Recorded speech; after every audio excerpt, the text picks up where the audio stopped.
नमस्कार दोस्तों, स्वागत है आप सभी का उत्कर्ष परिवार में। आज हम पुनः आपके बीच में उपस्थित हैं एमपी पीएससी प्री परीक्षा के लिए निर्धारित सिलेबस के आधार पर यूनिट 7 और 9 के सामूहिक प्रश्नों के साथ।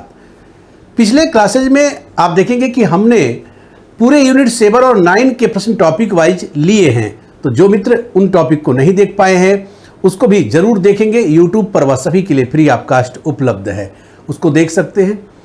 19 तारीख को आपको परीक्षा है, इसीलिए अब हम चाहते हैं कि 2 दिन कम से कम इस पे हम एक मिक्स वाले प्रश्न भी लें, जिससे हम यूनिट 7 और 9 दोनों के प्रश्नों को एक साथ डिस्कस कर सके सामान्य रूप से, क्योंकि वहां पर प्रश्न तो हमारे यूनिट 7 और 9 दोनों को मिला करके आने वाले। तो सभी मित्रों का इस विशेष सेशन में बहुत बहुत स्वागत, अभिनंदन। जो लोग जुड़ चुके हैं उनका बहुत बहुत स्वागत है। जो लोग अभी नहीं आए हैं फटाफट वह भी जुड़ते जाएंगे, यहां पर भी हम आज यूनिट 7 और 9 दोनों के प्रश्न करने वाले हैं और काफी महत्वपूर्ण प्रश्न करने वाले हैं। वह प्रश्न यहां पे डिस्कस होंगे जो एक मॉडल प्रश्न की तरह पे होंगे, या जिस प्रकार के प्रश्न आपकी परीक्षा में हूबहू भी पूछे जा सकते हैं। तो सभी का बहुत बहुत स्वागत है। एक बार पुनः सभी लोग बने रहिएगा। और आप देखेंगे कि यहां पर लिखा है विज्ञान एवं प्रौद्योगिकी यूनिट 7 और 9 दोनों के मिक्स प्रश्न यहां पे हम करेंगे। हमने सारे वह टॉपिक जो यूनिट 9 में है, सारे वह टॉपिक जो यूनिट 7 में है, हमने उसको ज्यादातर प्रश्नों को डिस्कस कर लिया है। अब एक मिक्स में इससे करने से क्या फायदा होगा कि आप यहां पर चीजों को बता पाएंगे। कई नाम मुझे दिख रहे हैं, यहां पर गायत्री जी का नाम दिख रहा है, फराह किचन का, राजेश पटेल का नाम दिख रहा है, दीप्ति गुप्ता का, इसके अलावा शिखा तिवारी, जागृति जी, सभी का, सोनाली हैं, पूजा जायसवाल है, सभी का बहुत बहुत स्वागत है, अभिनंदन है। तो सभी से आग्रह है कि सभी लोग जुड़ते जाइएगा। आइए शुरू करते हैं आज के इस महत्वपूर्ण सेशन को। पहला प्रश्न यहां पर आपके सामने आ गया है कि निम्न में से कैंसर संबंधित है। पहला प्रश्न जो लोग जुड़ चुके हैं वह जवाब देना शुरू करेंगे, और जो लोग अभी नहीं जुड़े हैं वह फटाफट जुड़ जाएंगे। इस क्लास को ज़्यादा लोगों तक पहुंचाने की भी ज़रूरत है, क्योंकि आप 19 तारीख अब देर नहीं है। अब प्रश्न एक बार अभ्यास के लिए काफ़ी महत्वपूर्ण प्रश्न यह है। निम्न में से कैंसर संबंधित है। कैंसर बड़े ट्यूमर से, ऊतकों के अनियंत्रित वृद्धि से, घाव के सड़ जाने से, ऊतकों के नियंत्रित विभाजन से। यहां पर कहा गया कि कैंसर, तो कैंसर परिणाम किसका होता है? आप पढ़ते आए हैं कि कैंसर कोशिकाओं के जवाब दीजिएगा सभी लोग, कोशिकाओं के अनियंत्रित विभाजन का परिणाम है। विभाजन का परिणाम होता है। किसका परिणाम होता है? अनियंत्रित विभाजन का परिणाम होता है। क्या होता है कि अगर कोशिकाएं क्या हो, अनियंत्रित रूप से विभाजित करेंगी तो इससे हो जाता है ट्यूमर सेल में बदलता है। बाद में यही ट्यूमर सेल किस में बदल जाता है? कैंसर में। तो ऊतकों के अनियंत्रित, घाव के ऊतकों के नियंत्रित, तो ऊतकों की अनियंत्रित विभाजन, या यहां पर आप देखेंगे कोशिकाओं के अनियंत्रित विभाजन से टिश्यूज बनेंगे, टिश्यूज के अनियंत्रित विभाजन से यहां पर कैंसर उत्पन्न हो जाएगा। आप देखेंगे कि एक तरह से यह कोशिकाओं का एक गुच्छा बन जाता है। अगर यहां पर कोशिकाएं क्या करती हैं, कोशिकाएं विभाजित होकर के गुच्छा बना लेती हैं, और बाद में इनमें सड़न उत्पन्न हो जाती है। सड़न या कैंसरस सेल में यह बदल जाती है, कैंसर सेल में बदल जाती है। अब कैंसर के लिए 3 प्रकार की, ऐसे अभी दुनिया में एक बड़ी खुशखबरी आई कि इसकी दवा बना लिया गया है। और ट्रायल किया गया है, और या लगभग 100% इसकी सफलता मिली है, 100% सफलता मिली है। लेकिन वर्तमान में भी जो चिकित्सा पद्धतियां कैंसर के लिए प्रचलित हैं वह 3 प्रचलित हैं। एक जिसको हम कहते हैं कीमोथेरेपी, यहां पर आप देखेंगे कि कीमोथेरेपी विधि। दूसरा यहां पर रेडियोथेरेपी विधि, और तीसरा यहां पर आप देखेंगे कि एक शल्य क्रिया ऑपरेशन द्वारा, शल्य क्रिया ऑपरेट करके, कीमोथेरेपी दवाओं का डोज दे करके, या रेडियोथेरेपी के माध्यम से हम इसका इलाज कर सकते हैं। दूसरी बात देखेंगे कि यहाँ पर जो कैंसर है, कैंसर में कहा जाता है कि कैंसर का कारण क्या होता है, तो कारण ज़्यादातर इसमें कोई एक निश्चित कारण नहीं है। हाँ, सबसे बड़ा कारण क्या है कि हम कह सकते हैं कार्सिनोजेनिक पदार्थ। कार्सिनोजेनिक पदार्थ, अब कार्सिनोजेनिक पदार्थ में वह सभी पदार्थ आ जाते हैं जो, जैसे आप देखेंगे कि जो सौंदर्य प्रसाधन में यूज कर रहे हैं, जो फर्टिलाइजर का प्रयोग कर रहे हैं वो, या हमारे कपड़ों में जो कलर्स प्रयोग हो रहे हैं, प्रकाश की अधिक तीव्रता में जो हम रह रहे हैं, या विभिन्न प्रकार के पोल्यूटेंट जो आ रहे हैं वातावरण में फैल रहे हैं, तो सभी कुछ कहीं न कहीं कैंसर के कारण होते हैं। तो बी आंसर यहाँ पर हमको लेना चाहिए। क्लियर है ना? चलिए भाई, सभी लोग जवाब देते रहेंगे, सभी लोग जवाब देते रहेंगे। दूसरे प्रश्न में है कि स्विस चीज में पाया जाने वाला बैक्टीरिया क्या है। यहां पर नाम लिखा है स्विस चीज में पाया जाने वाला बैक्टीरिया क्या है। बैक्टीरिया है सैक्रोमाइसीज सेरेविसी, एसिटोबैक्टर एसिटाई, प्रोपियोनोबैक्टीरियम सेरमेनाई या क्लास्ट्रीडियम ब्यूटालिकम। क्या होगा यहां पर? कहा गया है स्विस चीज में। पनीर या चीज एक प्रकार का कैसा है? प्राचीन भोज्य पदार्थ है, कोई आज नहीं है। पनीर, और यहां पे आप देखेंगे कि पनीर हो या चीज हो, एक प्राचीन, हम कहें कि प्राचीन भोज्य पदार्थ है, जो दूध से तैयार होता है, भोज्य पदार्थ है। क्या है? प्राचीन भोज्य पदार्थ है। इसे सूक्ष्म जीवों का प्रयोग होता रहा है। प्रारंभ से इसमें क्या हो गया है कि माइक्रो ऑर्गेनिज्म का प्रयोग इसमें होता रहा है,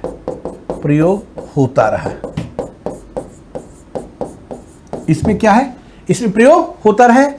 बड़े बड़े, एक जो स्विस चीज में क्या होंगे कि बड़े बड़े छिद्र होते हैं। स्विस चीज की एक खासियत होती है, अगर हम कहें कि स्विस चीज की विशेषता होती है, कि विशेषता, ऐसे कहें कि विशेषता होती है कि इसमें बड़े बड़े छिद्र पाए जाते हैं।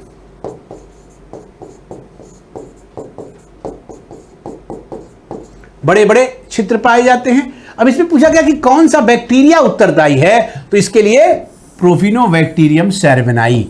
कई लोगों का सही जवाब नहीं आया इसमें। प्रोफिनोबैक्टीरियम सेरमाई, इसमें बैक्टीरिया होगा जो बड़ी मात्रा में क्या करता है? कार्बन डाइऑक्साइड उत्पन्न करने का कारण है। क्या कर सकता है यह बैक्टीरिया?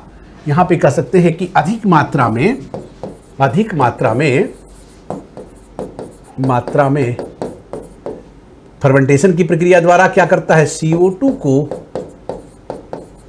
उत्पन्न करता है।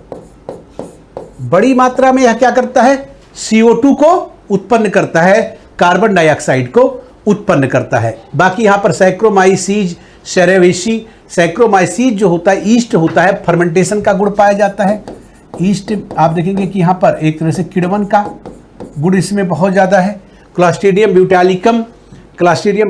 ब्यूटालिकम आप देखेंगे कि फूड पॉइजनिंग के लिए भी है, या एसिटोबैक्टर एसिटाई सिरका बनाने के लिए है। तो सभी आंसर हो गया सी, राइट आंसर।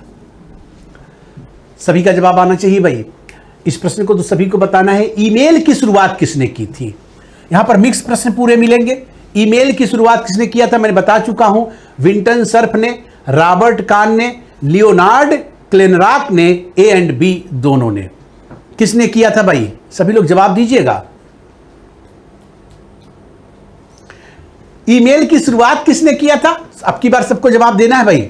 यहां पर हां, कुछ लोगों का जवाब आ रहा कि बी, डी। सभी लोग जवाब दीजिए भाई। ईमेल की शुरुआत किसने किया था? विंटन सर्फ ने, रॉबर्ट कान ने, लियोनार्ड क्लेनरॉक ने, ए एंड बी दोनों। ए एंड बी दोनों अगर होगा, जो लोग कह रहे हैं ईमेल की किसने, तो इसका मतलब हो गया ए में है विंटन सर्फ और बी में है रॉबर्ट कान। इसका मतलब दोनों लोगों का यह परिणाम है, विंटन सर्फ और रॉबर्ट कान। तो विंटन सर्फ और रॉबर्ट कान ने मिल करके क्या किया है? इन दोनों लोगों ने, इसका मतलब जवाब क्या हो जाएगा? ईमेल की शुरुआत किया था। ईमेल की शुरुआत किसने किया? ईमेल क्या है? एक तरह से संदेश को पहुंचाने का, भेजने का एक माध्यम है बहुत बड़ा, जिसके माध्यम से हम क्या करते हैं, एक ईमेल आईडी के माध्यम से हम एक दूसरे को कम्युनिकेट कर सकते हैं, अपने मैसेज को ट्रांसमिट कर सकते हैं, भेज सकते हैं।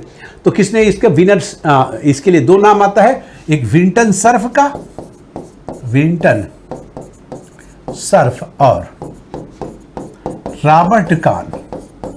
रॉबर्ट कान क्या किया था? ने ईमेल की शुरुआत की थी, ईमेल की शुरुआत की थी, शुरुआत की थी। क्लियर है ना? तो डी आंसर यहां पर हो जाता है भाई, ए एंड बी दोनों, ई एंड बी दोनों। बताइएगा। चौथे नंबर पे आइएगा, सभी लोग कंसंट्रेट करिएगा। यह भी एक तरह से एक प्रकार से कहा जाए तो यह यूनिट 9 का ही प्रश्न होगा कि अंतरिक्ष यात्री के लिए बाहरी अंतरिक्ष किस रंग का दिखाई देता है? अंतरिक्ष यात्री के लिए बाहरी अंतरिक्ष किस रंग का दिखाई देता है? सभी का जवाब आना चाहिए इसमें।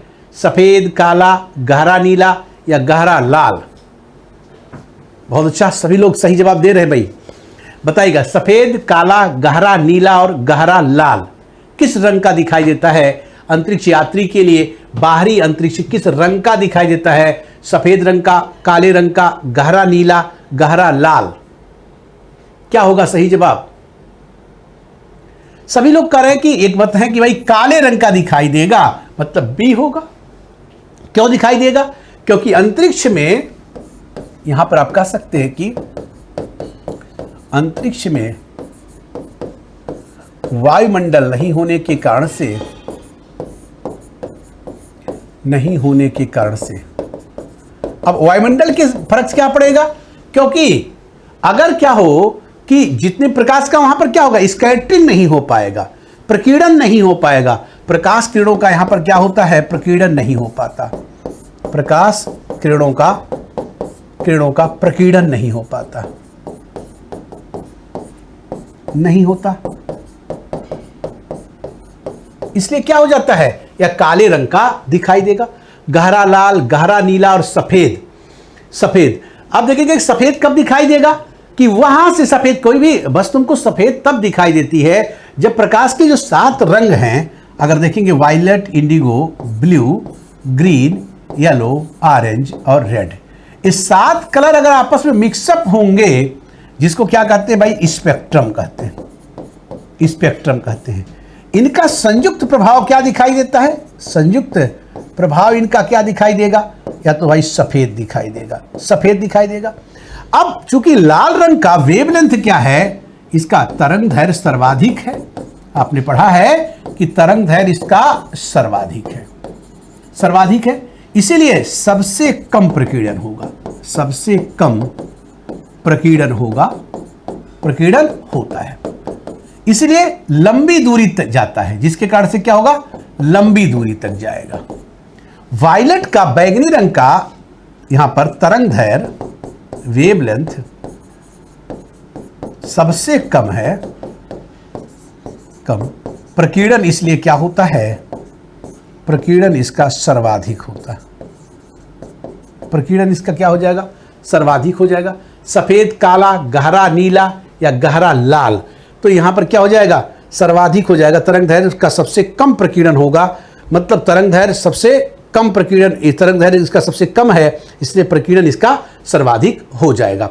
तो अगर सफेद सबका मिश्रित प्रभाव आएगा, सभी रंग को अपरावर्तित कर देगी, तो सफेद दिखाई देगा। सभी रंग को एब्जॉर्ब कर लेगा तो काला दिखाई देगा। गहरा नीला या गहरा, मतलब जिस रंग का वहां पे परावर्तन होगा वह दिखाई देगा, तो काला हो गया। ठीक है, बी जवाब हुआ। आएगा एक महत्वपूर्ण प्रश्न यहां पर देखिएगा, वेरी इंपॉर्टेंट प्रश्न है। मैंने ऐसे प्रश्न को आपको अंतरिक्ष वाले में करवाया भी है, यूनिट 9 के अंतर्गत। सभी को जवाब देना है कि भारतीय रिमोट सेंसिंग प्रणाली के लिए एक नोडल एजेंसी कौन सी है? भारतीय रिमोट सेंसिंग प्रणाली के लिए एक नोडल एजेंसी कौन सी है? वेरी इंपॉर्टेंट प्रश्न है, जवाब दीजिएगा। परमाणु ऊर्जा विभाग, विज्ञान एवं प्रौद्योगिकी विभाग, अंतरिक्ष विभाग, वैज्ञानिक और औद्योगिक अनुसंधान विभाग। बताइएगा, कहा गया है कि कौन सा यहां पर रिमोट सेंसिंग के लिए नोडल एजेंसी के रूप में कार्य करती है? कौन सा? भारतीय रिमोट सेंसिंग। रिमोट सेंसिंग मतलब जो दूर संवेदी उपग्रह होते हैं। भारतीय रिमोट सेंसिंग जो लोग न समझ पा रहे हों, भारतीय दूर संवेदी प्रणाली है। संवेदी उपग्रह भी इससे छोड़े जाते हैं, उपग्रह इसके अंदर छोड़े जाते हैं। रिमोट सेंसिंग के सैटेलाइट हैं और प्रणाली तो रिमोट सेंसिंग प्रणाली, अगर यहाँ पे संवेदी प्रणाली कहें तो ठीक है, इसके तहत सैटेलाइट छोड़े जाते हैं। तो यहाँ पर कह रहा कि कौन इसका परिचालन करता है, नोडल एजेंसी कौन है, बताएगा। इसका जवाब होगा, कई लोग चले भाई क्या जवाब होगा इसका? राइट आंसर होगा अंतरिक्ष विभाग। क्या राइट आंसर होगा? अंतरिक्ष विभाग। कहने का अर्थ हुआ हमको सी विकल्प पर यहां पे जाना पड़ेगा। यह IRS प्रणाली एक तरह से 11 उपग्रहों के साथ दुनिया में चल रहा नागरिकों के उपयोग के लिए आज सबसे बड़ा दूर संवेदी उपग्रह है। कैसा है? अगर हम कहें कि IRS प्रणाली, इसको कहते हैं इंडियन रिमोट सेंसिंग प्रणाली, Indian remote sensing system, IRSS। अगर हम कहें यहाँ पर IRS जो कहा गया है इंडियन रिमोट सेंसिंग सिस्टम, यहाँ पर IRS प्रणाली 11 उपग्रहों के साथ चलने वाली, 11 सैटेलाइट के साथ चलने वाली क्या है, या आज ने सबसे, अगर कहा जाए बड़ा दूर संवेदी एक तरह से नक्षत्र है, सबसे बड़ा दूर संवेदी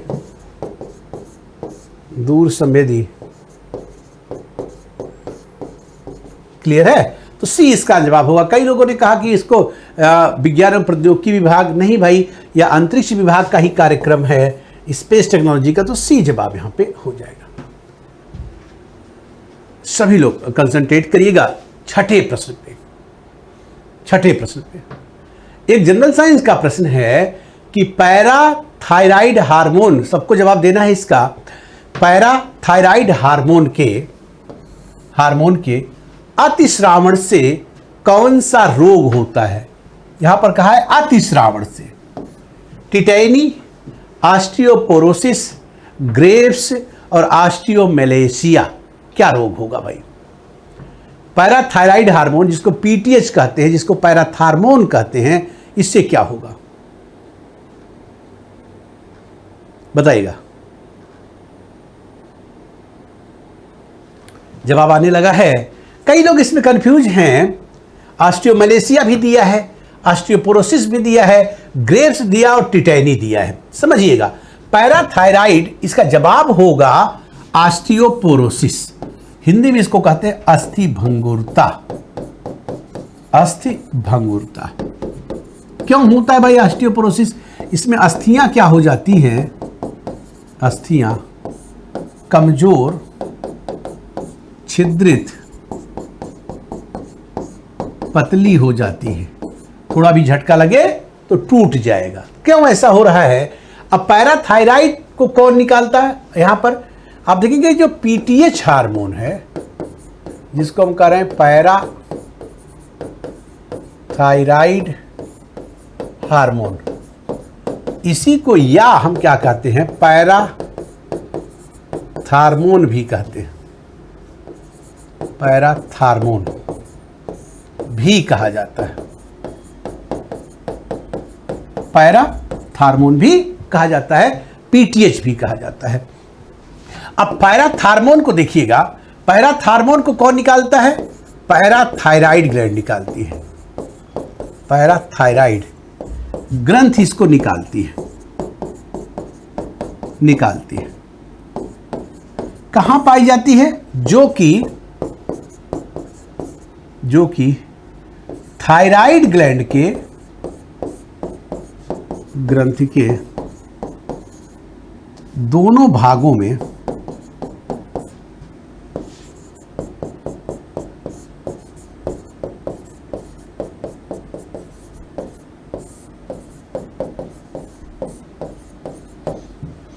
पैराथायराइड ग्रंथि के दोनों भागों में उपस्थित होती है, कितनी संख्या में, 4 या 6 की संख्या में, इसी से निकलता है। अब पैराथायराइड हार्मोन की अगर यहां पर क्या हो जाए, अगर कमी हो जाए, या करता क्या है, पीटीएच करता क्या है, पीटीएच यहां पर रक्त में कैल्शियम एवं फास्फोरस के नियमन के लिए उत्तरदायी है। नियमन के लिए क्या है भाई, जिम्मेदार है, के लिए जिम्मेदार है। अगर पीटीएच की क्या हो जाए, कमी हो जाए, पीटीएच की कमी हो जाती है तो रक्त में क्या हो जाता है, कैल्शियम की कमी हो जाती है, कि कमी, और इससे क्या होता है, एक बीमारी होती है टिटैनी रोग, जो लिखा है टिटैनी रोग, मांसपेशियों में अकड़न होगी, दर्द होगा, टिटैनी रोग होगा। अगर अधिकता हो जाए तो क्या हो जाता है, हड्डियों में भी कैल्शियम की मात्रा घट जाती, ज्यादातर रक्त में आ जाता, रक्त में कैल्शियम की मात्रा बढ़ जाएगी और ऑस्टियोपोरोसिस हो जाएगा, रक्त के पास बोन्स के पास कैल्शियम की कमी आ जाएगी। ग्रेव्स रोग क्या होता है, ग्रेव्स रोग होता है थायराइड की अधिकता से, थायरॉक्सिन की अधिकता से, थायरॉक्सिन की अधिकता से, थायरॉक्सिन जो थायराइड ग्लैंड निकालता है उसका अधिक श्रावण हो जाए तो थायराइड ग्लैंड में एक तो से लगता है कि जैसे अंगूर के दाने जैसा हो जाता है, तो इसको थायरॉक्सिन की अधिकता से कहेंगे। ऑस्टियोमैलेशिया खास करके आप देखेंगे कि यह विटामिन डी की कमी से होता है, कैल्सीफेरॉल की कमी से ऑस्टियोमैलेशिया या अष्टभंगुरता नामक रोग होगा। तो सभी लोगों ने क्या आंसर दिया है, बी आंसर दिया है, राइट आंसर। 7 नंबर पे आते हैं भाई सभी लोग कंसंट्रेट करिएगा। 7 नंबर के प्रश्न को, एक अच्छा प्रश्न है, वेरी इंपॉर्टेंट प्रश्न है, यूनिट 9 का प्रश्न है, संचार प्रौद्योगिकी का है। कहा गया है यहां पर निम्नलिखित में से कौन सा बेतार प्रौद्योगिकी के, कौन सा वायरलेस प्रौद्योगिकी के जीएसएम कुल में नहीं है। 2 आता है, एक तो आप देखेंगे कि सीडीएम में और दूसरा जीएसएम। तो यहां पर ईडीजीएम, एलटीई, डीएसएल, ईडीजीई और एलटीई दोनों, कौन सा नहीं होगा इसमें, जीएसएम कुल में नहीं है, बताइएगा। कहा गया नहीं है, जवाब दीजिए सुमित जी, बताएं भाई। वर्षा टीकम, इंडिया खजुराहो, बताएं सभी लोग का जवाब। फराह किचन, जागृति, जवाब दीजिएगा सभी लोग। नहीं है। अब देखिएगा, ईडीजीएम तो जीएसएम कुल में आता है भाई, यह तो एकदम क्लियर है। एलटीई भी आता है और डीएसएल भी आता है, सॉरी कौन आता है, एलटीई आता है। अब क्या बचा, डीएसएल बचा। डीएसएल क्या है, इसको तो कहते हैं डिजिटल सब्सक्राइबर लाइन। डीएसएल क्या है, मतलब डिजिटल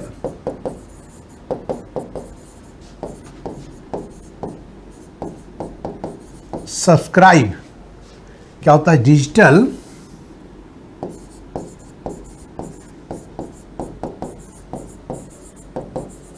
सब्सक्राइब लाइन, डीएसएल। बेतार प्रौद्योगिकी में क्या है, जीएसएम कुल में इसको नहीं रखा। एक क्या है, सामान्य ब्रॉडबैंड डिजिटल प्रसारण सेवा है, या क्या है, सामान्य डिजिटल प्रसारण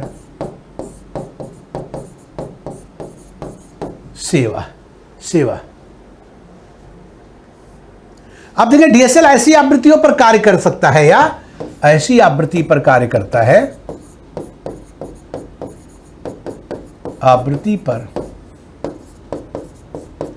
कार्य करता है, जिसे क्या कर सकते हैं, जिसे हम सामान्य टेलीफोन लाइन पर उपलब्ध या नहीं किया सकता है, टेलीफोन द्वारा उपयोग नहीं किया सकता है, जिसे सामान्य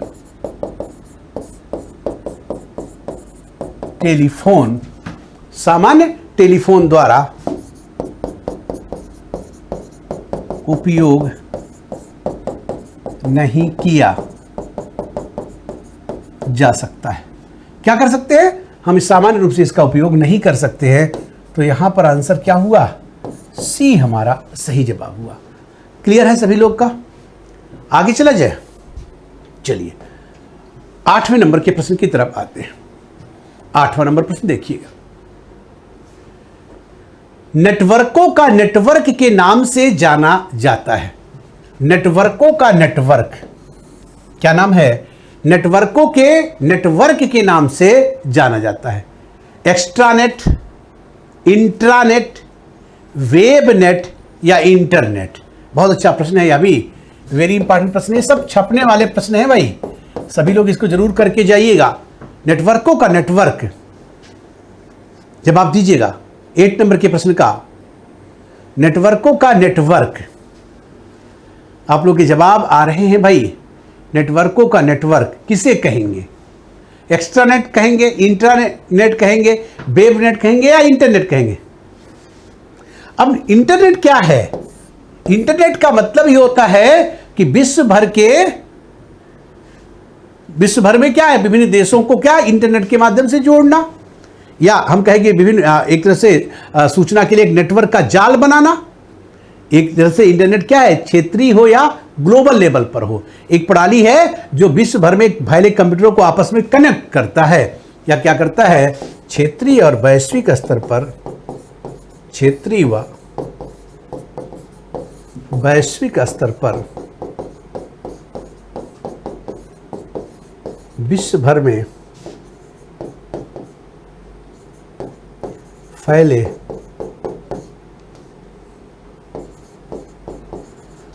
कंप्यूटरों को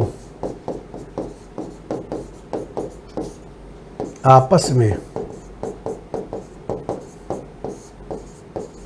क्या करता है, जोड़ता है। इसी को क्या कहेंगे? इसीलिए कहा गया इसे नेटवर्कों का नेटवर्क भी कहेंगे।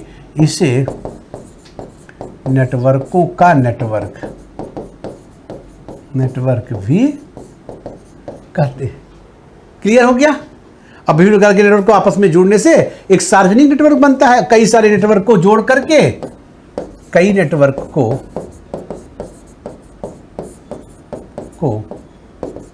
आपस में जोड़कर सार्वजनिक नेटवर्क बनाया जाता है।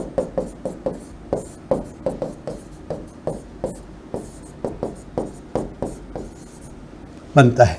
तो यहां पर डी वाला जवाब हमको लेना पड़ेगा। क्लियर है ना सभी का? डी जवाब हो जाएगा इंटरनेट। 9 नंबर का प्रश्न एक जनरल साइंस का प्रश्न है और इसको सबको आपको बताना है। कि प्रश्न था कि कौन सा युग्म सही सुमेलित है, मतलब इसमें से कोई एक है जो सही सुमेलित है, बाकी में गलतियां हैं। बाकी में गलतियां, तो गलतियों पर भी हम लोग बातचीत करेंगे। पहले क्या है, सभी लोग जवाब दें कि इवानोस्की 1890 में तंबाकू के मोज़ेक रोग के रोगाणुओं को पहचाना था। इवानोस्की ने, ये कह रहे हैं कौन सा युग्म सही सुमेलित है। एमडब्ल्यू बेजेरिनिक ने कंटाजियम वाइलम फ्लूइडम को पहचाना था, ठीक है। दूसरी बात है WM स्टेनले ने वायराइड्स की खोज किया था। टीओ यहां पर डाइनर ने प्रियान की खोज किया था। बताइएगा। अब देखिएगा एक एक को। यहां पर इवानोस्की ने तो वायरस की खोज किया ही था, इवानोस्की ने वायरस की खोज किया है। अब इसमें कई सारे लोग को, जैसे इसका जवाब आप देखेंगे तो बी आएगा। कैसे आएगा थोड़ा समझिएगा कि इवानोस्की ने तंबाकू के मोज़ेक रोग के रोगाणुओं की पहचान किया था, लेकिन यहां पर बड़ी माइन्यूट अंतर है। जैसे 1890 में नहीं 1892 में किया था, वैसे साइंस में इतना क्लोज आपको वो नहीं है रखना है, इतना वो नहीं रखना है। तो 1892 प्रश्न है तो देख लेते हैं। मान लीजिए कहीं पर पूछा गया था तंबाकू में मोज़ेक रोग के रोगाणुओं की पहचान किया गया था, जिसे TMV नाम दिया था, टोबैको मोज़ेक वायरस कहा था। क्या कहा था? TMV, जो तंबाकू की पत्तियों में मोज़ेक डिजीज उत्पन्न कर रहे थे, उसकी पहचान किया। तो पहले को इसलिए गलत मान रहे भाई, तो चलिए गलत कर देते हैं। अब MW बेजेरिनिक ने कंटाजियम वाइडम फ्लूइडम की खोज किया था। संक्रमित जीवित तरल इसको कहते हैं। क्या कहते हैं? इसको कहते हैं संक्रमित जीवित तरल कहा जाएगा। संक्रमित जीवित तरल किसने कहा जाएगा? कंटाजियम वाइवम फ्लूइडम, मतलब संक्रमित जीवित तरल, इसको कहा जाएगा। एमडब्ल्यू वेजनिक ने पाया कि इन्होंने पहले तो तंबाकू के पौधों को संक्रमित करने में सक्षम है, यहां पर रोग उत्पन्न करने में सक्षम है। इस रस को स्टैग से मिला था कि भाई उनका रस जो उसमें से निकाला गया था उसमें वायरस थे, जो टीएमवी कहा गया था, या दूसरे को भी संक्रमित कर सकते, या तो सही है। WM स्टेनले ने कहा गया वायराइड्स की खोज किया था। स्टेनले ने क्या किया था 1935 में बताया था, इन्होंने क्या बताया 1935 में कि आप देखेंगे कि वायरस को स्टेनले ने क्या किया, हाँ यहां पर कहा था वायराइड्स की खोज नहीं, ये गलत है। क्यों? क्योंकि स्टेनले ने क्या किया था, इसको भी याद रखिएगा, स्टेनले ने क्रिस्टलीकरण किया था, क्रिस्टल के रूप में प्राप्त किया था, क्रिस्टल के रूप में किसको, वायरस को। क्योंकि वायरस तो क्या है, नॉन सेलर है, नॉन सेलर हैं, पदार्थ से बने हैं, न्यूक्लिक एसिड और प्रोटीन से बने हैं। तो इन्होंने सबसे पहले रवे के रूप में प्राप्त किया था और बताया था कि मुख्यतः यह क्या है, प्रोटीन है, प्रोटीन है, या तो यहां पे स्टेरॉइड्स। टीओ डाइनर ने प्रियान की खोज किया था। अब डाइनर ने क्या किया था, यहीं पर उल्टा लिखा है, डाइनर ने वायराइड्स की खोज किया था। वायराइड क्या होते हैं, ये वायरस के ही भाग हैं जिसमें प्रोटीन वाला भाग नहीं होता, सिर्फ आनुवांशिक पदार्थ आरएनए होता है। इसकी खोज किसने किया था, डाइनर ने किया था। अब प्रियान की खोज किसने किया था, प्रूसिनर ने, सभी याद रखिएगा, किया था प्रियान ने। प्रियान क्या होते हैं, वायरस के प्रोटीन वाले भाग हैं और मनुष्य और जंतु में बीमारी दे सकते हैं, जबकि वायराइड्स क्या दे सकते हैं, कहां पे बीमारी, वायराइड्स पौधों में बीमारी दे सकते हैं। तो बी यहां पर जवाब हमारा सही हो गया, बाकी और सब गलत है, यह भी गलत है, यह भी गलत है, बी नंबर का सही है। थोड़ा प्रश्न भारी भरकम प्रश्न था। किस जंतु के दूध में अल्फा लेक्ट एल्ब्यूमिन प्रोटीन मिलता है, किस जंतु के दूध में अल्फा लेक्ट एल्ब्यूमिन प्रोटीन मिलता है, पारजीनी गाय, ट्रांसजेनिक गाय में, भैंस में, ऊंट में या गाय में। यहां पर पारजीनी का मतलब क्या हुआ, ट्रांसजेनिक काऊ, ट्रांसजेनिक का मतलब कि जिसमें बाहरी जीन को लाया गया हो। दूध में क्या है, अल्फा, इसी पारजीनी गाय में ही है। अब लोग दे रहे जवाब, पारजीनी ट्रांसजेनिक काऊ एक बनाई गई है जिसमें अल्फा लेक्ट एल्ब्यूमिन प्रोटीन मिलता है, और यह प्रोटीन किसके लिए है, यह प्रोटीन मां के दुग्ध में भी पाया जाता है, प्रोटीन मां के दुग्ध में पाया जाता है। इस गाय का दूध क्या होगा, इस ट्रांसजेनिक काऊ का दूध बच्चे के पोषण के लिए उपयोगी होता है, बच्चे के पोषण के लिए काफी उपयोगी होता। तो क्या आंसर हो जाएगा यहां पर, इसका सही जवाब हो जाएगा हमारा ए, राइट आंसर। क्या हो जाएगा भाई, ए इसका सही जवाब हो जाएगा। आगे चलते हैं। 11 नंबर के प्रश्न पे आइएगा, सभी लोग कंसंट्रेट करिएगा। 11 नंबर को सभी को जवाब देना है। 11 नंबर का प्रश्न है कि निम्नलिखित में से कौन सा युग्म मार्सुपियल मैमल्स के अंतर्गत आता है, कौन सा युग्म मार्सुपियल मैमल्स के अंतर्गत आता है, ऊंट एवं कंगारू, प्लेटिपस एवं एक्डिना, कंगारू एवं कोयला, वालरस एवं हायना। इसका जवाब क्या होगा, तो जवाब होगा कंगारू एवं कोयला। यहां पे जवाब तो होगा सी, सभी लोग जवाब देते रहिएगा। अब मार्सुपियल मैमल्स के अंतर्गत क्या होगा, माइक्रोपस, कोयल, कई सारे जानवर आते हैं ऐसे स्तनधारी जो अपने अल्प विकसित नवजात शिशु को क्या करते हैं, पेट के पास बनी एक तरह से झिल्ली में रखते हैं। मार्सुपियल मैमल्स किसको कहेंगे, मार्सुपियल मैमल्स क्या होंगे भाई, ऐसे स्तनधारी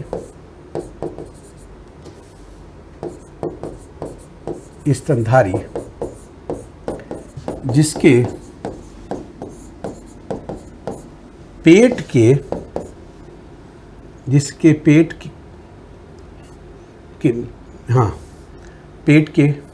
में एक तरह से बाहर से वह बनता है, पेट में नहीं कह सकते, मतलब जो अपने अल्प विकसित नवजात के अपने पेट के पास बनी हुई, अगर कहते हैं यहाँ पे पेट के पास बनी हुई थैली समझ सकते हैं, थैली में अपने अल्प विकसित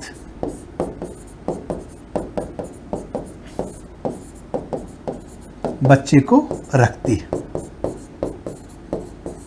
मतलब इनमें क्या होता है कि अल्प विकसित बच्चा पैदा हो जाता है और फिर उनके पास एक थैली होती है, उसी थैली में बच्चा बना रहता है और जब वो बच्चा मैच्योर हो जाता है तब वह उसमें से बाहर निकल जाता है। तो मेटाथीरिया जो होता है वह जो मार्सुपियल मैमल्स के अंतर्गत इसमें आएंगे, मेटाथीरिया के जानवर आते हैं, मेटाथीरिया के, तो इन्हीं को मार्सुपियल कहा जाएगा। मेटाथीरिया में कंगारू और कोयला, यहाँ पर दो नाम लिखा है ना, कंगारू और कोयला।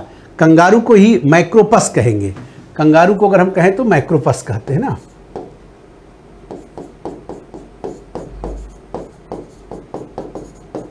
क्लियर है ना?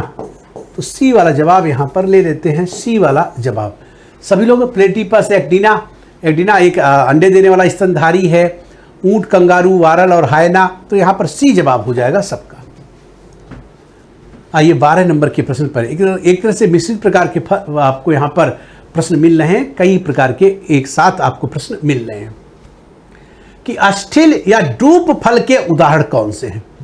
अस्थिल या जिसको ड्रूप कहते हैं फल के उदाहरण कौन है? आम और सेब, आम और नारियल, नारियल और अंगूर, उपर्युक्त सभी। बताइएगा। आप देखेंगे कि जो दो प्रकार के फल आप वैसे भी पढ़ते हैं फ्रूट में, इसमें क्या होगा जवाब? सभी लोग जवाब दीजिए भाई, सभी लोग। एक सिंपल सा प्रश्न है जनरल साइंस का, इसका जवाब होगा आम और नारियल। अब पूछिए क्यों होगा भाई? आम और नारियल और अंगूर क्यों नहीं हो रहा है? आम और सेब क्यों नहीं हो रहा है? क्योंकि आम तो ठीक है, सेब यहाँ पर थैलेमस से विकसित हो गया, नारियल भ्रूणपोष है, नारियल यहाँ भ्रूणपोष है, इसलिए यहाँ पर आम और क्या होगा? नारियल हो गया, आम और नारियल हो गया। यहाँ पर क्या कहा गया है? बी में देखेंगे, या फल के प्रकार को हम क्या कहेंगे? डूब कहेंगे, या खास करके अंडाशय से विकसित होता है। क्या होता है? यहाँ पर आप देखेंगे कि यह ओवरी से विकसित होते हैं, ओवरी से, अंडाशय से विकसित होंगे, और इसको कहा गया है एकांडपी कहते हैं। यहां पर एकांडपी कहते हैं प्रकार की अंडाशय पाया जाता है। क्या होता है? एकांडपी प्रकार का इसमें पाया जाएगा। अब यहां पर खास करके आप देखेंगे कि फ्रूट जो बनता है, अगर हम कहें कि ओवरी का बाहरी भाग, यही किससे बदलता है? बाहरी भाग या फ्रूट बनाता है, और जो ओव्यूल वाला हिस्सा होता है वह सीड बनाता है। अगर यहां पर कहा जाए कि ओवरी डायरेक्टली किस में बदल जाए? फ्रूट में, तो इसको कहेंगे सत्य फल। अगर ओवरी के अतिरिक्त कोई अदर पार्ट फ्रूट बनाता है तो इसको कहेंगे असत्य फल। असत्य फल, जैसे आप सेब और नाशपाती में देख रहे हैं, सेब और नाशपाती, ये किसका एग्जाम्पल है या किससे बन रहे हैं? थैलेमस के परिवर्तित रूप हैं, थैलेमस के परिवर्तित रूप है। यहाँ पर उसके हो जाएंगे, तो आंसर यहाँ पर क्या हो गया? आम और नारियल इसका जवाब आ जाएगा, आम और नारियल। तो बी यहाँ पे सही जवाब। आगे आते भाई,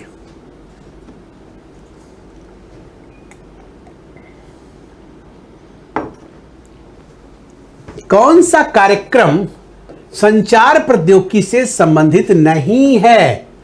कौन सा कार्यक्रम संचार प्रौद्योगिकी से संबंधित नहीं है? 13 को बताइए, कौन सा कार्यक्रम संचार प्रौद्योगिकी से संबंधित नहीं है? Smart city, digital India, digital locker, stand up India, सबको जवाब देना है। बताइएगा कौन सा कार्यक्रम संचार प्रौद्योगिकी से संबंधित नहीं? Smart city, digital India, digital locker, stand up India. आसान प्रश्न है भाई, सबको जवाब देना है। अब यहां पर देखिएगा, डिजिटल इंडिया, डिजिटल लॉकर और डिजिटल स्टैंड अप इंडिया, ये तीनों क्या हैं? संचार से हैं, संचार प्रौद्योगिकी से हैं। लेकिन स्मार्ट सिटी, स्मार्ट सिटी तो सारी आधुनिक सुविधाएं उस सिटी के अंदर मुहैया करा जा रही हैं। सारी सिटी का रोड, स्कूलिंग, हेल्थ का, सफाई, एक तरह से चौड़ीकरण करना, पेड़ पौधे लगाना, हरियाली, ये सभी कुछ उसमें स्मार्ट सिटी के प्रोजेक्ट में आता है। बेहतर सुविधाएं, एक तरह से जो ट्रांसपोर्टेशन की अच्छी सुविधा, एक तरह से स्थानीय विकास को सक्षम करने के लिए यह किया गया है। जबकि यह क्या है? या तो आप देखेंगे भारत सरकार का एक अभिनव और नई पहल के रूप में है। स्मार्ट सिटी क्या है? या भारत सरकार की, हम कह सकते हैं कि भारत सरकार की अभिनव व नई पहल है, नई पहल का रूप है। तो ए आंसर यहां पर हो जाएगा हमारा सही जवाब, स्मार्ट सिटी। सभी लोग का पूरा रिवीजन हो गया होगा आप लोगों का? अब तो पूरा रिवीजन आप लोगों ने कर लिया होगा। अब तो अंतिम समय में थोड़ा थोड़ा बस देखना रहता है। अगले 3-4 दिन जो होंगे, अगले आप देखेंगे कि जो ये 1-2 दिन बचे हुए हैं, इसमें हमको करना क्या है? इसमें बस करना है कि, हाँ सुमित जी बताएं भाई। दीपक, मीना, नूरी सोलंकी, सभी शिखा, जितने लोग हैं आप सभी लोग क्या कर रहे होंगे इस समय? इस समय तो अपने नोट्स जो तैयार किए होंगे उसको प्रैक्टिस कर रहे होंगे। मुख्य बातें, क्योंकि परीक्षा के जो पिछले 1 सप्ताह होता है लास्ट का, उसमें केवल हम पूरे चीज़ों को पढ़ने के प्रयास में नहीं रहने चाहिए, केवल अभ्यास प्रक्रिया करना चाहिए। और कोई वह छोटी छोटी चीज़ें जो आपने नोट डाउन बनाया, नोट किया होगा, उसको कॉपी में कहीं पर, उसको भी रिवाइज करते रहना चाहिए, करना है। कोई महत्वपूर्ण बात जहाँ से आपको एक तरह से कंसंट्रेशन के साथ बैठना चाहिए और सोचना चाहिए कि कहाँ से प्रश्न आ सकते हैं, और जहाँ से प्रश्न आ सकते हैं उसी को आपको केवल हिट करना चाहिए, उन्हीं पॉइंट को देखना चाहिए। अब पेपर क्या आएगा ये तो समय पर डिपेंड है, लेकिन हमको कहाँ से प्रश्न आएंगे यह बात तो बहुत सारे विद्यार्थियों को पहले से पता चल जाती है जो तैयारी अच्छे से करते हैं। अब देखिएगा, बराक 1 मिसाइल अगली पीढ़ी जिसको कहा गया, भारत द्वारा किसके सहयोग से विकसित की गई है? बराक 8 मिसाइल भारत द्वारा किसके सहयोग से विकसित की गई है? रूस से, यूएसए से, इजराइल से, फ्रांस से। बराक मिसाइल भारत द्वारा किसके सहयोग से विकसित की गई है? रूस, यूएसए, इजराइल और फ्रांस। सभी लोग बताएंगे। अब बराक तो काफ़ी महत्वपूर्ण है और एक तरह से कैसी मिसाइल है? बताएं सभी लोग, किसकी है और कैसी है? क्या है? इतना तो सबको पता होगा कि भाई सतह से हवा में मार करने वाली मिसाइल है। यह भी याद रखिएगा, सतह से हवा में मार करने वाली। और कैसी मिसाइल है? लंबी दूरी की मिसाइल है। लंबी, सबका जवाब आ भी गया है, लंबी दूरी की मिसाइल है। कैसी मिसाइल है? लंबी दूरी की मिसाइल है। और यह कौन कौन विकसित किया है? भारत और इजराइल। भारत और इजराइल कहा गया। एक मिसाइल भारत किसके सहयोग से विकसित किया गया है? तो इजराइल के सहयोग से। आंसर क्या हो जाएगा? सी हो जाएगा। फ्रांस से तो राफेल आया है, ठीक है, फ्रांस से क्या है? राफेल आया है। आगे चला जाए, चलिए 15 नंबर के प्रश्न पे आते हैं। फेफड़ों का कुल सामर्थ्य होता है, कुल सामर्थ्य किसकी बात हो रही? लंग्स की बात हो रही भाई, कि लंग्स का कुल सामर्थ्य क्या है? फेफड़े का कुल सामर्थ्य क्या है? प्रवाही वायु अवशेष वायु का योग, प्रवाही वायु अंतःस्वर आरक्षित वायु का योग, सजीव असामर्थ्य तथा अवशेष वायु का योग, उच्छ्वास आरक्षित वायु तथा अवशेष वायु का योग। इसको अंग्रेजी में पढ़ें तो ज़्यादा हमको समझ में आता है। टोटल लंग्स कैपेसिटी, टीएलसी जिसको कहते हैं, यहां पर एक शब्द आता है कि टोटल लंग्स कैपेसिटी। क्या होता है?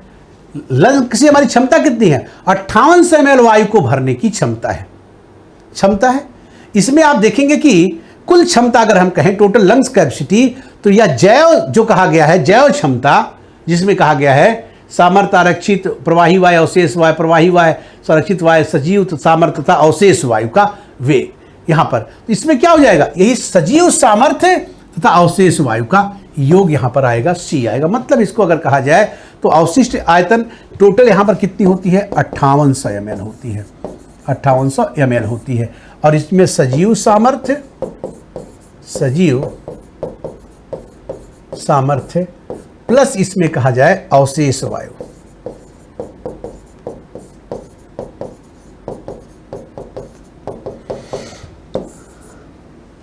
का वेग, यहां पर आप देखेंगे कि वेग होता है। क्लियर है? आइए आगे के प्रश्न पे चलते। सही जवाब क्या हो जाएगा? सी हमारा राइट आंसर आ जाएगा, सी हमारा राइट आंसर आ जाएगा। अगला प्रश्न देखिएगा, 16 नंबर पे आते हैं हम लोग, 16 नंबर पे आते हैं। सभी लोग कंसंट्रेट करिएगा 16 नंबर पर कि वृक्क से प्रति मिनट औसत रक्त निस्पंदन कितना होता है? 500 ml, 800 मिलीलीटर या ml, 1200 ml या 1400 ml। वृक्क से कहा गया है कि औसत रक्त प्रति मिनट की बात हो रही है, प्रति मिनट। तो आप देखेंगे वृक्क की मतलब होता किडनी। कुछ लोग ना समझ पा रहे हो भाई, किडनी, और किडनी में क्या होता है? रक्त छान करके शुद्ध किया जाता है। किडनी द्वारा क्या होता है? रक्त को छान कर शुद्ध करना। मतलब क्या हुआ? नाइट्रोजनी अपशिष्ट को बाहर करना, हटाना। कौन करता है? इसकी फंक्शनल यूनिट करती है, फंक्शनल यूनिट करती है जिसको हम कहते हैं नेफ्रॉन। नेफ्रॉन किडनी की कार्यात्मक इकाई क्या है? नेफ्रॉन्स है, और इसमें 1200 मिलीलीटर को प्रति मिनट भेजा जाता है। कितना भेजा जाता है? प्रति मिनट 1200 मीटर। वैसे इसका रेंज जो है वह 1100 ml से 1200 ml है। कितना है? 1100 ml से 1200 ml होता है। और 1 मिनट निकाले गए रक्त का या एक तरह से क्या कितना होता है? 1/5वां भाग होता है।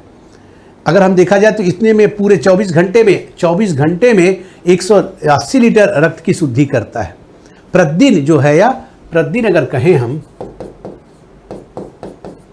दिन 180 लीटर को शुद्ध करता है। और इसके लिए क्या बनाता है? लगभग 1.5 लीटर मूत्र का निर्माण होता है। और यह पूरी प्रक्रिया कहाँ होती है? नेफ्रॉन्स में होती है। कहाँ पे होगी? नेफ्रॉन्स में होगी। क्लियर? तो 1200 ml यहाँ पे आंसर आ जाएगा। या तो सभी लोग याद रखिएगा, ये सब प्रश्न ऐसे हैं कि जिसको आप सीधे तौर पर रट सकते हैं, याद कर सकते हैं, और कोई विकल्प यहाँ पे नहीं है हमारे पास कि क्या करें। 17 एक भारी भरकम प्रश्न दिख रहा है पढ़ने में। चलिए सभी लोग ध्यान से पढ़िएगा। इसमें 17 क्या है प्रश्न? कि प्लाज्मोनिक सेमीकंडक्टर नैनो मटेरियल, यहां पर क्या हो गया? प्लाज्मोनिक सेमीकंडक्टर नैनो मटेरियल PSN 60 में कह सकते हैं कि संदर्भ में कौन सा कथन सत्य नहीं है? बात किसके बारे में हो रही है? PSN के बारे में हो रही है। ध्यान से समझिएगा। इसके बारे में जो कहा गया कि प्लाज्मोनिक सेमीकंडक्टर नैनो मटेरियल्स के बारे में क्या सत्य नहीं है?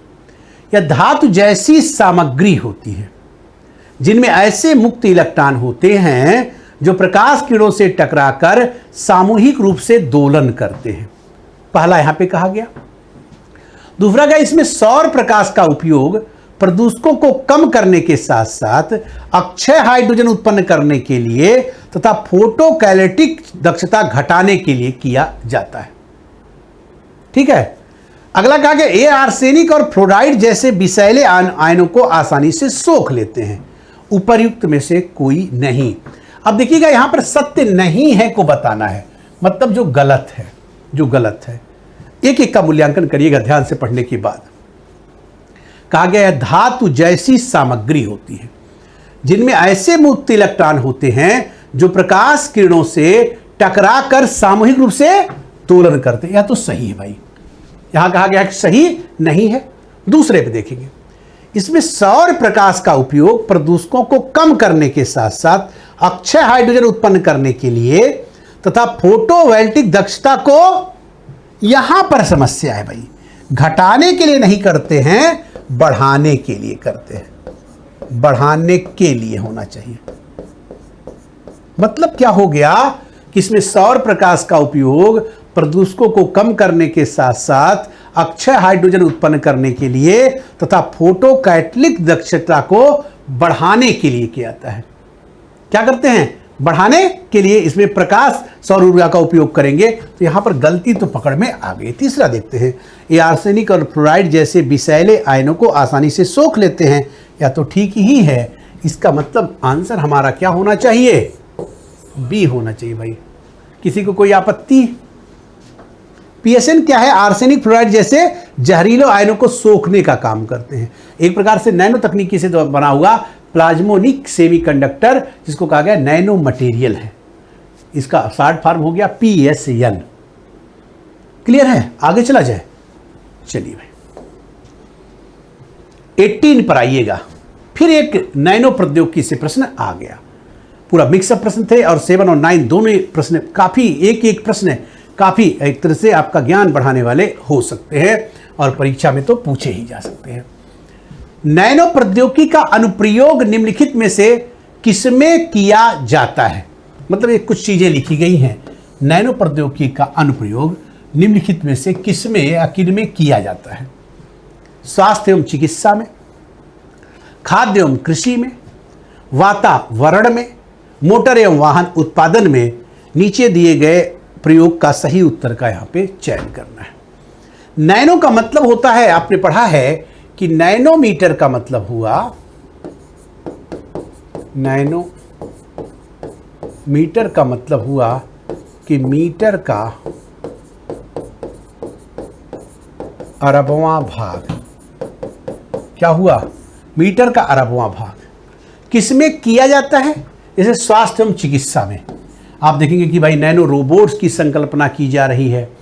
ड्रग डिलीवरी के लिए नैनो प्रकार के सीजर की प्रयोग किया जा रहा है। मतलब व्यवहार में तो उतना ज़्यादा अभी नहीं हुआ है, लेकिन प्रायोगिक तौर पर उसको किया गया है, बनाया गया। नैनो सीजर जो जैसे काटने का कार्य करेगी।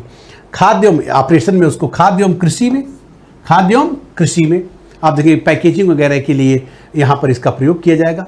वातावरण में पोल्यूटेंट इत्यादि को हटाने के लिए भी आपने पिछले प्रश्न में भी पढ़ा था। मोटर वाहनों में नैनो पदार्थ का ऊपर से वो लगा रहा है जो एक तरह से उसको खरोच रहित बनाने के लिए, इत्यादि कामों में आप देख रहे हैं इसको किया जाए। इसका मतलब यहाँ पे सभी वाला विकल्प हमको लेना चाहिए। कौन वाला लेना चाहिए? सभी वाला विकल्प लेना चाहिए। सभी को क्लियर है? क्या कहा गया है कि किसमें किया जाता है? तो सभी वाला विकल्प यहां पर होगा। तो डी आंसर जो लगाए हैं, लगभग सभी लोगों ने डी आंसर ही बताया है, तो एकदम राइट आंसर आपका हो जाता है। 19 नंबर के प्रश्न पर आइएगा। 19 नंबर पर यह किससे है? स्पेस साइंस से है कि भारतीय अंतरिक्ष और अनुसंधान संगठन, मतलब इसरो, किसकी बात हो रही है? इसरो की संगठन का उन्नत कार्यक्रम किससे संबंधित है? इसरो का कहा गया उन्नत कार्यक्रम किससे संबंधित है? विकसित देशों के, वेरी इंपॉर्टेंट प्रश्न है भाई, वेरी इंपॉर्टेंट। विकसित देशों के प्रतिभागियों के लिए प्रशिक्षण कार्यक्रम है, विकासशील देशों के प्रतिभागियों के लिए प्रशिक्षण कार्यक्रम है, अविकसित देशों के प्रतिभागियों के लिए प्रशिक्षण कार्यक्रम है, या कोई नहीं? इसमें जो क्या है, उन्नति शब्द लिखा गया है। कहा गया, बताइएगा सभी लोग, जवाब दीजिएगा। उन्नति शब्द लिखा गया। क्या शब्द है? उन्नति शब्द है। क्या है? उन्नति। अगर इसको अंग्रेजी में लिखेंगे तो इस तरह से लिखा जाएगा, उन्नति। यहां पर देखेंगे कि ए और टी आई, उन्नति भी कह सकते हैं, उन्नति या उन्नति। क्या है इस पे बताइएगा, सभी लोग जवाब दीजिएगा। तो यह किसके लिए है? तो यह है विकासशील देशों के प्रतिभागियों के लिए एक प्रशिक्षण कार्यक्रम है, प्रशिक्षण कार्यक्रम है। इसका नाम क्या है? Uni space. यूनिट में यहां पर क्या है? इसका फुल फॉर्म यूनि स्पेस, एक यूएन से हो गया यूनि स्पेस। नैनो सैटेलाइट, यहां पर एन से क्या है? Nano satellite. ये से क्या है? असेंबली, असेंबल, ठीक है, assembly and training.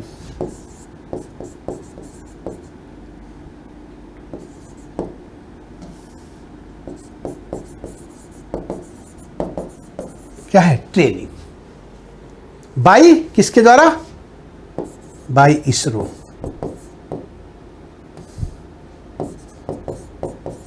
Indian Space Research Organisation द्वारा। तो विकासशील देशों के लिए है, या कि न तो विकसित के लिए है न तो अल्पविकसित के लिए है। तो बी वाला आंसर एकदम राइट आंसर होगा। बहुत अच्छा प्रश्न है, बी एकदम राइट आंसर, आप इसको याद रख सकते हैं। 20 नंबर पे आते हैं। किस अंतरिक्ष एजेंसी ने शुक्र ग्रह के वातावरण का विश्लेषण करने के लिए, क्या है? शुक्र ग्रह का वातावरण का विश्लेषण करने के लिए डाविंसी प्लस रोबोटिक मिशन की घोषणा की है। वेरी वेरी इंपॉर्टेंट है। मुझे लगता है ये सब प्रश्न, ऐसे प्रश्न तो पूछे जाने चाहिए। किस अंतरिक्ष एजेंसी ने शुक्र ग्रह के वातावरण का विश्लेषण करने के लिए डाविंसी प्लस रोबोटिक मिशन की? हमने एक दिन इस पे एक प्रश्न करवाया था। किसने किया भाई? जाक्सा, ईसा, नासा, इसरो। कौन कर सकता है यार? तो ये नासा का करने तो कोई कर सकता है, लेकिन नासा ऐसे बड़े बड़े कार्य करता है। इन्हें कब किया गया है? नासा ने किया है। यहाँ पर डाविंसी प्लस और वेरिटास की घोषणा की है। यहाँ पर क्या है? डाविंसी पर रोबोटिक मिशन है, और डाविंसी प्लस और एक और है वेरिटास। ये दोनों की घोषणा हमें इसने किया है।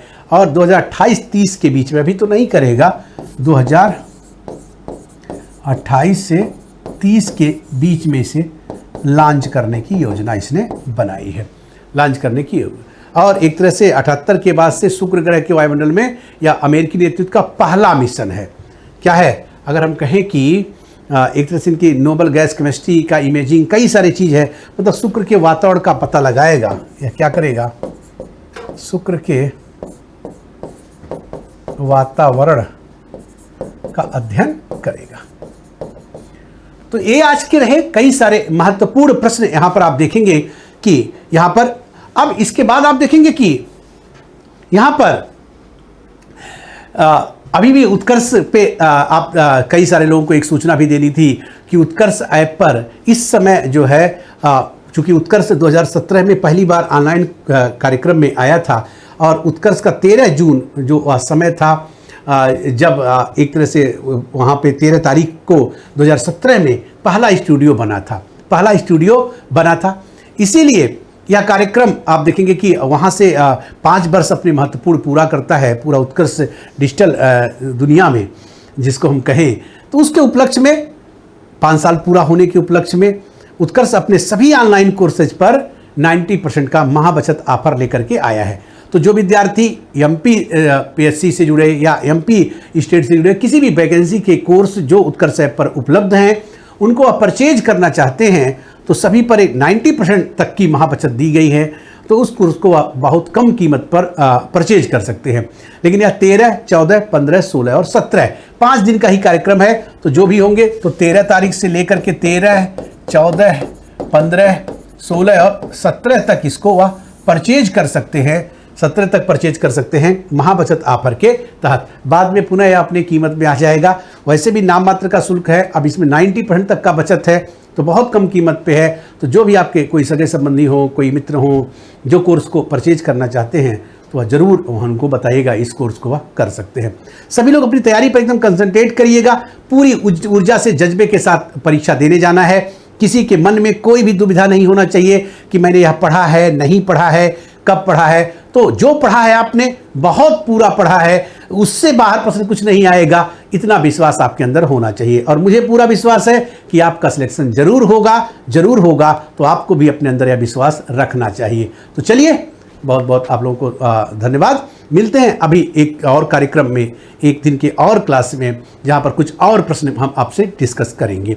तो थैंक यू, नमस्कार।